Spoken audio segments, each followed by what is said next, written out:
But yeah, I like to start these episodes kind of getting a little info of your childhood, your background. So if you could share, you've been online for a long time. And most of your life is recorded and published, right? Yeah. And I believe you share a lot about your private life too. So, whatever you're comfortable sharing, you talk about your childhood, where you grew up, your family dynamic, siblings, all that stuff. Of course, I'm a big open book. So that stuff is like whatever you want, you can get. Family dynamic's fantastic. I have 5 other siblings. So grew up in a big household, which was always a ton of fun. We were always moving back and forth. And you probably already know this from your research since I've been thoroughly vetted. I was also homeschooled, which is also a huge blessing. And I think a lot of people should take advantage of that more, especially in this day and age, just because you can accelerate the growth of learning of what really matters or what each individual child wants to learn about, and also what their passion is, rather than kind of being forced to do something that is not necessarily something they're most passionate about. Yep. Although with AI these days, who knows how learning is going to evolve and adapt. Yeah, 100%. Yeah, that's very interesting because homeschooling, at least when I was growing up, it was kind of looked at like not negative, but like a lot of people had thought it was a bad thing. Oh, dude, all the time. Because I think you're not going to get social skills. Similar with gaming. A lot of people think you're just sitting in your room, you're not going to gain social skills. But actually, a lot of people learned how to socialize through gaming with friends online. And homeschooling, like you said, I think it's just, I don't know. I think in the future with my kids, I think I'm for sure going that route. Because I feel like you said, their schedule, right? You have so much you could do with that time. You have a lot of open time. And stigma still exists, don't worry. Yeah. Even my wife was like, you were homeschooled. You don't know what you're talking about. And it's like, you know what? Sometimes I don't. Yeah. I don't know what this thing was. She's like, look at this TikTok from the 90s. Don't you remember these things? And I'm like, no. Really? I think you're right, though, especially now. I don't even know what middle school, high schools are like now. They're probably crazy, depending on where you are in the country. But very interesting. So you have 5 siblings? Yeah, 5 siblings. Are you that? Where do you fit in the? I'm like the middle. Okay. All right. So there's 2 above me that are older. Okay. Then it's me, and then my 3 younger siblings. Okay. And then I know one of the questions you have on here, so I won't jump it too much. There's like the question about like the adoption, if you want me to get into that. And it kind of helps with the chronological order a little bit. It's hard. That's why I was trying to prep. I want to go chronological. Yeah, you're fine. All right, so we'll hard go to chronological. Don't worry. I'll skip over that part for now then. So 5 siblings. I'm the 4th. So there's 2 above me that are older. Then it's me. Then it's younger. And there's only 1 girl. So wow, okay. 5 boys, 1 sister. How was that like? I have 3 brothers and I'm the youngest. So no girls in our family. Dude, they can get away with anything. Yeah. When you're the only girl, you can get away with anything, man. And she has red hair, which is hilarious. So are your siblings involved at all to this day? Like, and now I'm jumping ahead. We just talked about chronological. But are they involved at all with content or in your in your business? Almost every single one of them. The eldest brother is a little bit more like doing his own thing, so we haven't chatted a whole lot. But the other older brother actually is our director of arts, so he helps us build everything and bring it to life. He was actually in the Navy, so his skills as an engineer are really, really helpful when it comes to making just all the fun things that we want into a reality. And then even my younger siblings, the sister, her husband, they operate a channel kind of like underneath our umbrella. We kind of provide the resources or like the infrastructure. Yeah, they have they have multiple channels. They got like the Keeley channel, then you got like Scott and Larry, which is like one of his buddies. Then they got like the 2 dog channels. Cool. And then she beat me and had a baby. So like, now she's just kind of chilling. Nice. And then the family grows. Yeah, dude. Uncle P. Before that, the older brother that's the director of art has 4. So I've been an uncle for a while. Dude, I know. It's just crazy. Do you get called an unk in your side of the internet? Oh, yeah. Now I do. Because we've officially transitioned. Like the OG phase members, we're officially unks now. So yeah, what is that number? Is there a magical number for the unk? Is it just above the 30? I guess it's like being born before 2000 is what it seems like, which is like crazy. I thought, I didn't think I was old, but now there's people in the NBA that are born like 2001, so we're definitely getting old. No, I see some people, like I was at the table, I was at a YouTuber's wedding, and these probably, I don't know, TikTokers across from me, nicest people, they're like 17 and 18. They're like, how old are you? And I was like, 31. And they're like, yeah. I was like, oh, chill, relax. Yeah, we felt young. I don't know about you. I felt so young for like a decade of being on YouTube. I still feel and so then young. Out of nowhere, it's like you're old now. I got called a boomer once by a phase member. Oh, no. The youngest phase member ever. He called me a boomer. And I was like, oh no. What did you do to get called that? No, he literally just like, you're old, you're a boomer. I'm like, brother. To be fair, he was 11 when we recruited him. He's like the youngest ever, but. Is that high school? Yeah, high school. Yeah, okay. Now he's 18. So now maybe I really am old because him being 18 is like watching your kid go to high school or something. You know what I mean?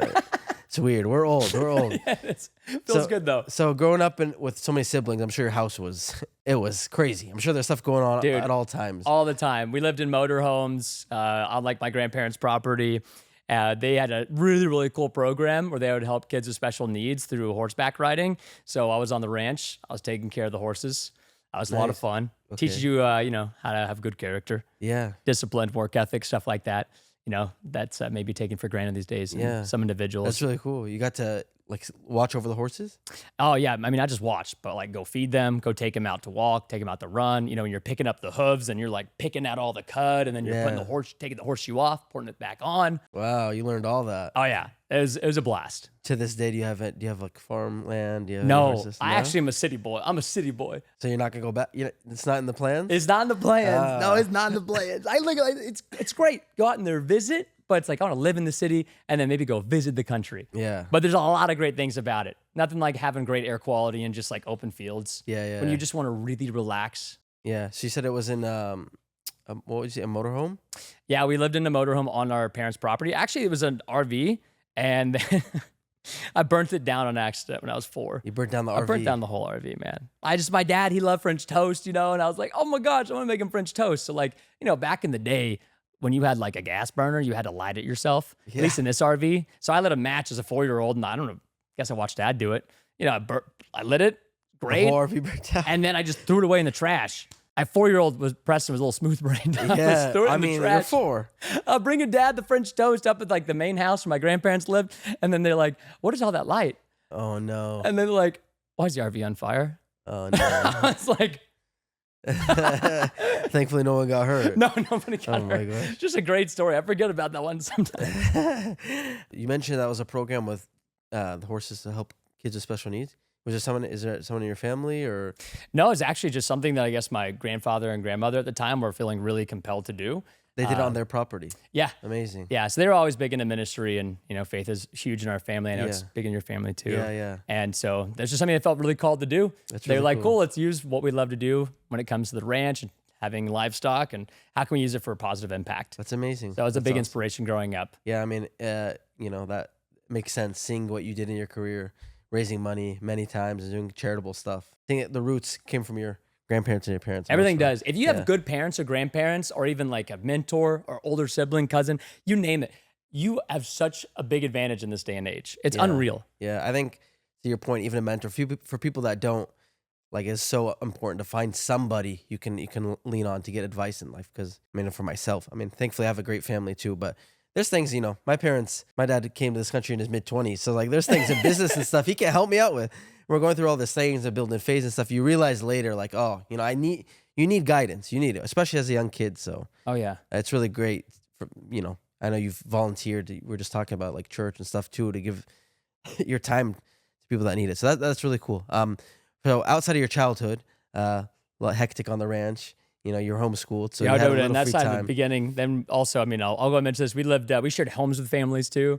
Yeah, I didn't have enough money. Megan's meat, so splitting the house was cheaper. That was all in Texas? Yeah, all in Texas. All in actually Weatherford, Texas, if you're familiar with that. Okay. Well, we split a house with like another family, and there was like all 5 of us living in one bedroom. It's great. Are you still have ties to that family? You still talk to them? Or yeah. Really? Yeah, I still talk to them. It's like family now. Yeah, exactly. Literally like family. You live together. You're pretty much family at that point. Very interesting. You already had a big family, but even more siblings. It was so much. It was so fun though. That's even cooler to now be here, headquartered in Dallas, be able to after this career, be able to set up here and stay in Texas. Yeah. Beyond humbling. It's amazing. And I know we'll get to it, but your parents are involved, right? Very involved with your business, which is really cool. I love them so I'm much. excited. I'm excited to get to that. It's so cool. Because again, stay tuned. Teaser right here. Retention. He's the pro, man. That's why we gotta have you here. We need a meeting after this also to get some tips. But outside of living, I guess in the mobile home or trailer, RV, motorhome, whatever it's called. RV, the ones don't move. Motorhome's the ones that you can move. Okay. Or you can drive them rather. They got an engine. Living on that property. being homeschooled, did you play any sports? Yeah, because we moved so much, like that was like 1 year, 1 year, 1 year. Yeah, These were really small iterations in our lives where we really never stayed static for more than a year in a place. Yeah, I mean, it was really rare if we lived in the place for more than 2 years. Yeah, wow. And so whenever we would move to a different place, and like one point in time, there was homeschooled co-ops you could go and attend to, take certain curriculums, and then they would have also extracurricular activities like, drama, sports and stuff like that. And so I would try to play sports if they were available, but I really stuck with paintball because it was, dude, competitive paintball was like competitive Call of Duty or Counter-Strike. It was so addictive, the adrenaline. That was my jam. So you've always been into the shooter games and... Oh, yeah, dude. Novelty, 100%. Anything paintball that gets hurts. the adrenaline. Paintball hurts, man. I loved it, dude. As a 12-year-old, that was my jam. You're a Texas kid. I guess in California, we're a little softer. I went paintballing. I was like, oh, man, I like that feeling. I wish I was, man. All the great teams played out there. San Diego Dynasty, Sacramento Excessive. These were like OG pro paintball teams. Yes, dude. There's somebody out there that's watching this. I know. It's like this many people. I know that feeling, though, because that's how the original Call of Duty scene was. Like those people that are a part of those niche communities, like that's special. So you're into paintball, okay? Did you other hobbies? Obviously, gaming came at some point. Oh yeah. When you throughout this stage, were you gaming the whole time, or you and your siblings? Nonstop, dude. Nonstop. Siblings too? Yeah. Once we got the Sega Genesis, I don't know. I was like maybe 3 or 4 years old. Mom got the Sega Genesis, and that was it. Yeah. When you were 4, my research has shown that you got really addicted to Sonic. Oh, dude, I love Sonic. So what happened there? I was a Nintendo guy. Mario Party. Oh, Mario Party. Me and my brothers would play 4 players, so it was perfect. Wait, was that on the SNES at that time? No, N64. Yeah. So that came like after the Genesis. Some people here have no idea what we're talking about. See, we are old because a lot of your viewers will be like, "What is a Nintendo 64? What is a Sega Genesis?" The Sega Genesis was extremely boomer. I mean, you could only have 2 connections, like 2 controllers at a time. And they had like this cartridge that would go into a cartridge, which I think the Nintendo 64 also had. Yeah. But man, it was so much fun. It was. They were good games. So you were into speed running on Sonic? I just love the platformer games, to be honest. Like I don't think I was ever good enough to speed run it as like a 4 or 5 year old. But then, a couple years down the line, that had the love for platforming games. Then the Nintendo 64 came out. And I remember it was on. Yeah. Like once Dad came home with that, I was like, I remember the GameCube was like revolutionary. No. Oh, so good. I mean, that's what I asked for it. Like if my parents could afford it or like I could do something to work for it, I was like, just the newest console, but Nintendo was my fave. Yeah. After the Sega, it was like all Nintendo. You still, so when you have downtime, are you still playing video games to this day? Yeah. Like outside of filming and all that, yeah? Yeah, absolutely. Usually if I'm playing games, it'll be like Dota 2. I love Dota 2 comp. You got such a wide range of games. I do. I don't discriminate. I like games. It's good. No, because like a lot of people, they hear FaZe and like, you're a gamer. I'm like, yeah, but like not really. Like I play FPS games only. I don't really know much about all these other games, but you've touched every FPS, like RPG games and Minecraft and all that. You're obviously even in modern you're good at all of them too, huh? I mean, my research shows again, right? When you were around 12, you were competing online in Call of Duty. Which Call of Duty game was it? COD 4. It was actually COD 4, yeah. PC Pro Mod. PC Pro Mod. This is something not a lot of people know about, but this is another niche. If you know, you know. Like, it's so good. So you were like a top player. I bet maybe when I was like 13, 14, took a couple of years to get there. I mean, I had to like build this PC from scratch that I was playing on, which is pretty garbage. But I mean, maybe I ran with like 40 FPS. It got the job done. Yeah, but what was your name back then? Oh, man. Okay, the first name, it was Paintball. And I did not have a very deep voice, so you know what online chat was like. It was like, Paintball has no balls. And then you know what? They weren't wrong. It took a while. You were a squeaker, huh? Oh, dude, I was like 16. I was a squeaker. It was tough. Really? So, okay, you were in the COD 4 scene. Because my brother actually played, I don't know which COD, maybe the first one. But I saw Cal. Like, that brought back memories to me because my brother was playing back then. And I was like, not many people know there was competitive gaming. Obviously, it wasn't like it is today, right? But like, you were in like semi-pro tournaments before your whole YouTube career, right? So how did you even get into that? That was the jam. Once I built the PC and then just started playing, somebody in live chat, or not even live chat, because back in the day, like there wasn't live chat actually. So you would have to join Ventrilo or some other VoIP program, which everybody uses Discord now. That was Discord, yeah. Yeah, but back in the day, it was like Vent, Mumble, TeamSpeak, all these random ones. There was like clans that were recruiting, and they had literally clans, and you could have different ranks. Like I started out as a private in some random clan. It was wild. Yeah, it's so crazy. For people to even come up with those systems back then. I don't know. There was not really money. There wasn't content even really being made. No, people are just typing in the game. And then they're like, have you played a pug? And I'm like, what's a pug? And it's like, well, it's like, you know, you kind of like scrim. And I was like, what's a scrim? Did you ever play Medal of Honor? I played Medal of Honor on the GameCube. Okay. Oh, okay. But So yeah, you I never played it on online PC. competitive. Okay, that was for me. That was a question for me because They're good. we played Medal of Honor Allied Assault, like this old school PC game, and like that was where I first saw like FPS. And then That's you're like, just hooked. oh god, yeah. Dude, you know back in the day too on PC, like we got all the DLC for free. Yeah. For free. So, we didn't have to pay for nothing. you were a PC guy. Oh, dude, right? yeah, I So- was literally PC guy. So you know, after being a pro is when you got into content and you started making content on Call of Duty and all that. Really quickly before we get to YouTube, because that's obviously now been half your life probably of this YouTube career, I right? made my first video before they were acquired by Google. That's I was 12, so this was 19 years ago. when did they get acquired? 2006? 2000, man. Now we're getting old, you know?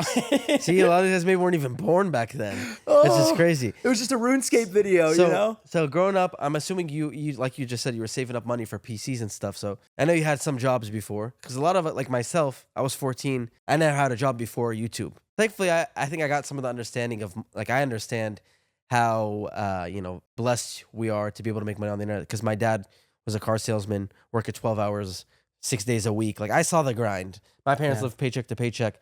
Although they put us in a really nice area, like I understand and I very much value, you know, so like, although I didn't have the experience, thank God, like I am able to understand how blessed we are. A lot of people, especially nowadays, you come Fortnite pros when they're like 12, they start making hundreds of thousands of dollars and they don't really understand. I'll see younger YouTubers make money and I'm like, please, like, I get so scared when I see them buy Lamborghinis and stuff. I'm like, bro, please save your money. Like they start looking at like 100K like it's nothing. Right. And obviously the whole crypto and investing, it's just like a scary time on the internet because people It's a bit of a really different struggle, isn't it? Because even though they are much more fortunate when it comes to financials, the foundation and the teachings that you get when you have parents that are more disciplined or maybe less fortunate in specifically finances, you find that it's so much more important. It is. And it's either they lose that money, right? And they don't realize, like, if they just were a little smarter, they could have taken care of their whole life. But like, either they gamble that money away or put it into stupid things, or they just spend it on clothes and cars or whatever. Or for a lot of people too, it's really sad. Like once they hit that peak at like 14, 15, you know, they go down the other routes of like drugs and stuff because they don't know what else to go for. You know, they've already achieved so much at a young age. Do you think it's just because they're confused and the money is just amplifying that confusion? I think when you make that much money at a young age, it's like it just skews your perspective of what the world is. And I think for me and you both, who live like, you know, we have our faith for both of us that like gives us, our life is based around that. Everything else is second. I'm It's the assuming, guiding light, yeah. I'm assuming for you it's the same, right? That's the operating guidelines. Like if I didn't have my faith, there was times I'm sure in my career at FaZe with the ups and downs, like I would have probably been super lost. So a lot of people, they don't have that. They also unfortunately don't have a close family. So like I could see how it's a struggle, right?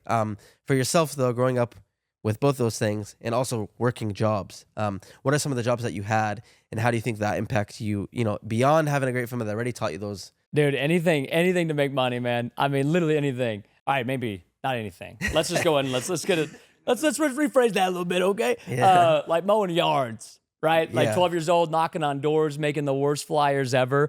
Mom and dad were always really supportive, but they were like, look, if you want to do this thing, paintball specifically, like $60 for a case of paint. That's how much you go through just playing one day. Okay. $20 for entry fee. Then you got to bum a ride with somebody, like, you know, the rich friend's parents that don't mind or have enough gas money to drive 30 minutes. Yeah. So that's a lot of lawns. Yeah. 15 to $25 to mow a yard. Just for one paintball day. Yeah, dude. And you got to do that 4 or 5 times for one paintball day. Yeah. You know? So that's a great way that I was like just trying to generate money. It's 100 degrees here in Texas, but hey, built character. Had dad's like dingy old lawnmower. I could barely start it myself. I'm like 12, bro. I mean, I didn't even have a semi-deep voice till I was 16. So imagine 12-year-old Preston. You know, I was also like, I was big. That was big. Oh, you were big. I was you. We're gonna show this picture, and you can just see. People don't believe it, but this is what I looked like when I was mowing those yards. I don't even know how I didn't do it without passing out. Oh, wow. Mowing yards, cleaning houses. My grandma was really good about that. She would allow me to like help come and clean her house or do odd jobs for her. Then I was like picking up any like weird crafts, crocheting. I could crochet, so I crocheted like oven mitts and like little like pots and stuff that like you put the pots and pans on, so it wouldn't, you know, burn the countertop. You selling those? I was selling them like $10. It took me like days to crochet, man. Days. That's awesome. I love it. Anything like that, I was like, But then at 15, it was a big blessing. My mom ran into this guy at the military base because my dad was in the Air Force, and you could shop on the military base tax-free. So for groceries, it was fantastic. Yep. Ran into the head lifeguard at the military base. Over here in Dallas-Fort Worth, you have the Joint Reserve Base.